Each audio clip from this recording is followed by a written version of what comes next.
Blog. So আজকে আমাদের গন্তব্যস্থল হলো লেক বিওয়া, যেটা শিকাতে অবস্থিত। এবং এখন আমরা আছি আমাদের নিয়ারেস্ট ট্রেন স্টেশন কিতাইকোমাতে। সো আমরা গাক্কেন কিতাইকোমা থেকে প্রথমত কিয়োটোতে যাব, এবং কিয়োটোতে আরেকটি ট্রেনে করে আমরা চলে যাব শিকাতে, এবং শিকাতেই লেক বিওয়া অবস্থিত। So let's go.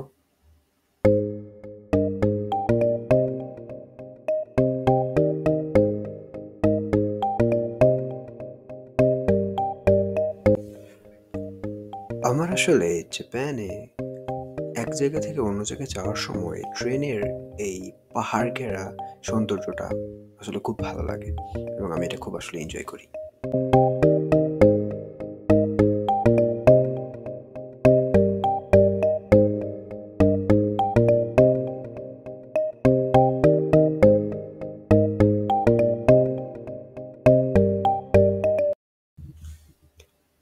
আমরা আসলে বাই মিস্টেক ভুল স্টেশনে নেমে গেছিলাম।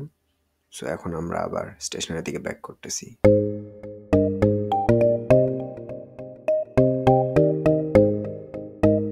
ফাইনালি আমরা শিকা স্টেশনে নেমে গেছি, এবং শিকা স্টেশনের একপাশে সবুজে ঘেরা সুন্দর একটা পাহাড়, এবং ঠিক অপর পাশেই দেখা যাচ্ছে সেই লেক বিওয়া। It's amazing.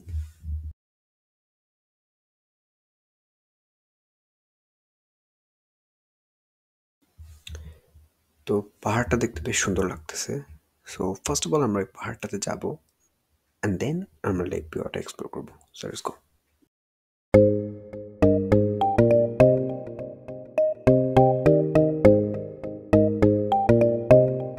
এই পাহাড় থেকে ঠিক একটা রোপওয়েতে করে পাহাড়ের একদম পিক পয়েন্টে ওঠা যায়। বাট এর আগে রোপওয়েতে আসলে আমার ট্রাভেল করার অভিজ্ঞতা হয়েছে ইয়োশিনোতে। So explore the Lake বিওয়া।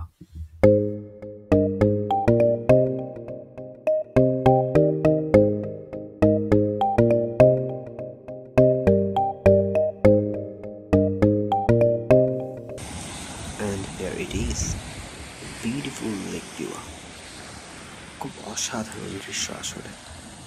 আমি এই জায়গাটাতে প্রায় সারা বিকেল বসে থাকতে পারি এই সুন্দর দৃশ্যটা দেখতে দেখতে। It's amazing. এবং এই পানির যে একটা সাউন্ড আসতেছে, এই সাউন্ডটা আসলে বিউটিফুল।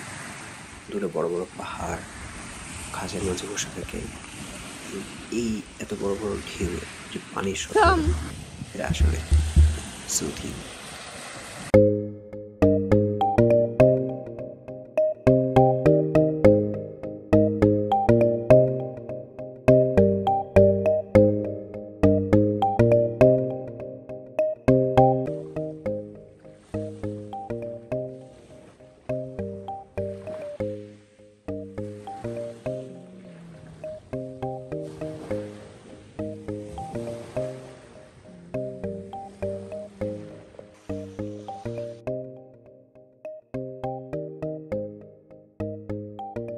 সো এটাই হলো আসলে লেক বিওয়া।